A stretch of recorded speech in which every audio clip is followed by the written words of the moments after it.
उपन्यास सैलाब, प्रकाशन 2017, भाग 3।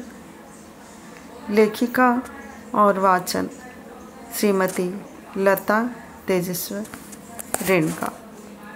पिछले हफ्ते हमने सुना कि सतायो को नींद न आने की वजह से परेशान था। वो उसे अपनी माँ की याद आ रही थी। वो अपने परिवार को याद करते हुए बहुत बेचैन महसूस कर रहा था। आगे पढ़ते हैं। उसके सतायो की बेबे करीब 60 साल की होगी। सतायो का परिवार उससे छीन जाने के बाद से वह सतायो के साथ ही रहती हैं और उसकी देखभाल करती हैं। अगर वह नहीं होती तो न जाने सतायो आज किस हाल में होता। आज सतायो के परिवार में कहने को मुँह बोली बेबे के अलावा उसकी मौसी पावनी है जो शहर में रहती हैं।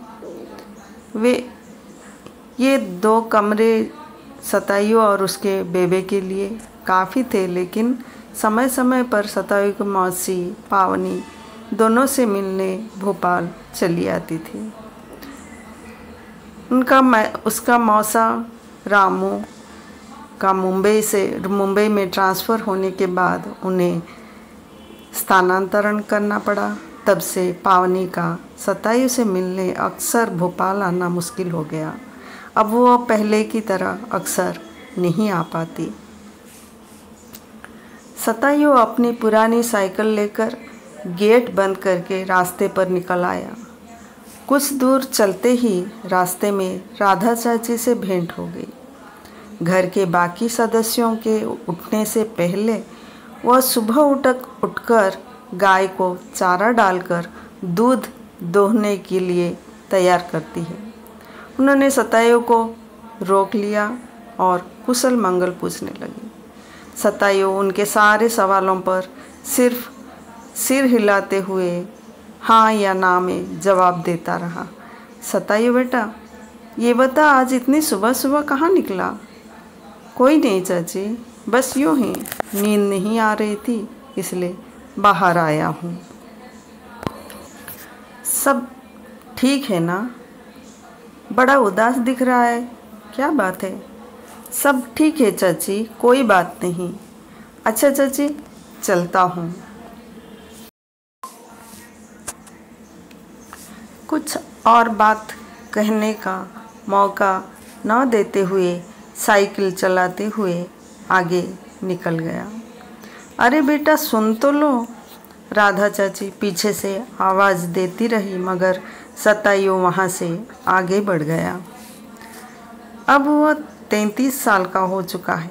सीने में अपनों की मौत का बोझ लेकर जी रहा है।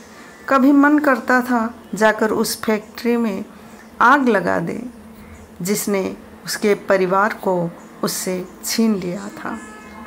जब भी मन करता वह उस पहाड़ी के टुकड़े पर जाकर बैठ जाता और घंटों उस कंपनी को निहारता रहता। रास्ते के पत्थर उठाकर उस टैंक को निशाना बनाता और आँखों में अश्रु, सीने में जलन लिए कौन भला जीवन गुजार सकता है? आज भी वह हादसा घाव बनकर उसके मन में चुभ रहा है। वह काला दिन काले सांप की भांति उसकी जिंदगी निगल गया कि आज तक उस सदमे से बाहर निकल नहीं पाया सतायो। उस जहर को सीने में लिए आज तक जी रहा है। वो दिन उसे अच्छी तरह याद है जब वह 7 साल का था। स्कूल से आते ही स्कूल बैग फेंक कर जाकर मौसी पावनी के गोद में बैठ गया था। आज मेरा जन्मदिन है और आप इतनी देर से घर पहुंची। आपने कहा था ना 2 दिन पहले ही आ जाओगी। जाओ, मैं आपसे बात नहीं करता मौसी, मीठी मीठी आवाज़ में सतायो ने कहा। माफ़ करना बेटा, स्कूल में छुट्टी नहीं मिली। तुम जानते हो ना, अगले हफ्ते से स्कूल में बच्चों की परीक्षा है, इसलिए देर हो गई सोनू। सॉरी मेरा बच्चा, कहकर उसके गाल पर पप्पी दी। मुझे कुछ नहीं सुनना, आपको मुझे ढेर सारे गिफ्ट देने होंगे, नहीं तो मैं बात नहीं करूँगा कट्टी, कहकर मुंह फुलाए बैठ गया। अच्छा बाबा ठीक है, ढेर सारे गिफ्ट लेकर ही आई हूँ। मुझे पता है मेरे सोनू को उपहार बहुत पसंद है। सच में मौसी, मेरे लिए गिफ्ट लेकर आई हो आप? मुझे दिखाओ ना, कहकर वो खुशी से उछल पड़ा। ठीक उसी समय पीछे से पवित्रा की आवाज़ सुनाई दी। ज़रूर देखोगे, पर अभी नहीं, पहले स्कूल यूनिफॉर्म बदल कर नए कपड़ा पहनना है कि नहीं? जाओ मुंह धोकर तैयार हो जाओ, फिर आराम से मौसी के साथ मिलकर सारे गिफ्ट खोलकर देखना, ठीक है? नहीं, मैं मौसी के साथ गिफ्ट अभी देखूंगा और खूब खेलूंगा भी, वह जिद करने लगा।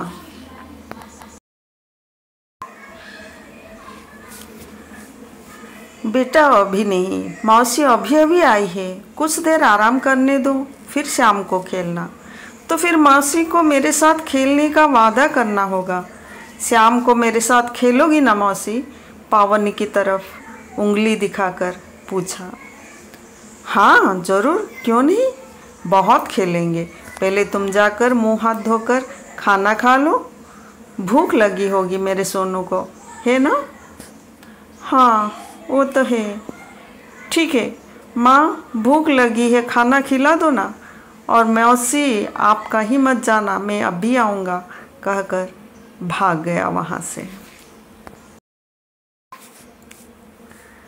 सतायु अपनी माँ बाबूजी की इकलौती संतान है। शादी के 5 साल बाद सतायु का जन्म हुआ था। देर से संतान होने के कारण वह सबका लाडला बच्चा रहा। 5 साल का होते ही उसका स्कूल में नाम लिख दिया गया। वह प्यारी प्यारी बातों से अपने दादा दादी को खूब लुभाता। वे भी सोनू को खूब प्यार करते थे। उसे स्कूल कहने में मुश्किल होती थी, इस कारण वो स्कूल को खूल कहता था। इसलिए उसे स्कूल के बच्चे चिढ़ाते और एक दिन वह स्कूल न जाने की जिद करने लगा। माँ मैं खूल नहीं जाऊँगा, मुझे खूल में सब चिढ़ाते हैं, रोते रोते कहने लगा। क्यों, मेरा राजा बेटा को क्यों चिढ़ाते हैं? स्कूल क्यों नहीं जाएगा? अगर स्कूल नहीं जाएगा तो बड़ा होकर पापा जैसा अफसर कैसे बनेगा? बोलो, पापा जैसा अफसर बनना है कि नहीं? सतायु के गाल पर उंगली फिरौते हुए पूछा। हाँ बनना है, पर कहकर सिर हिलाया। पर क्या? पवित्रा ने जोर देकर पूछा। पर मुझे सब चिढ़ाते हैं ना माँ, मुझे बुरा लगता है, मुंह लटकाकर फर्श की ओर देखते हुए कहा। तो क्या हुआ, तुम जब बड़े हो जाओगे, पापा जैसे काम करने लगोगे और बड़े आदमी बन जाओगे, तब सबकी जुबान बंद हो जाएगी, कोई कुछ भी कहने का साहस नहीं करेगा। सच माँ? हाँ, इसलिए मेरे सोनू बेटा, तुम्हें अच्छे से पढ़ाई करना है और अपने बाबा की तरह खूब नाम कमाना है, इसलिए स्कूल तो जाना ही पड़ेगा। ठीक है माँ, मैं स्कूल जाऊँगा, मैं स्कूल जाऊँगा, कहकर स्कूल जाने के लिए तैयार होने लगा।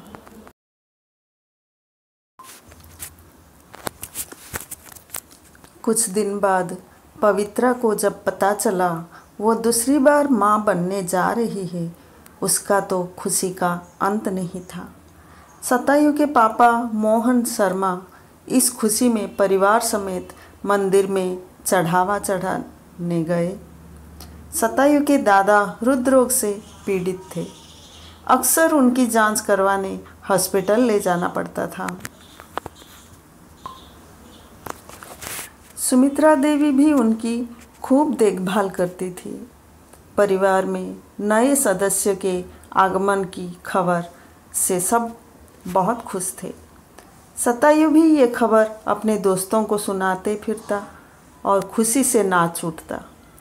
रमेश जब उसे कहता, बहन क्यों, भाई क्यों नहीं हो सकता, तो वो साफ इनकार करके कहता, मुझे भाई नहीं बहन ही चाहिए।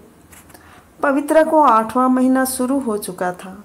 पावनी को जब भी वक्त मिलता पवित्रा से मिलने चली आती। उस वक्त मोहन के पिता मुकुंद जी को दिल का दौरा पड़ने से उन्हें अस्पताल में भर्ती कराया गया। मुकुंद जी की हालत ज़्यादा बिगड़ने लगी।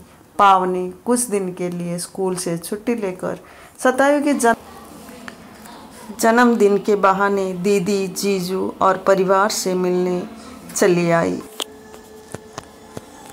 आज आपने सैलाब के सतायु, पावनी, पवित्रा, उसकी सतायु के पापा, दादा, दादी और उसके पूरे परिवार के साथ परिवार को पहचाना, जाना और समझा। तो अगले हफ्ते हम अध्याय 4 पढ़कर सुनाएंगे। धन्यवाद।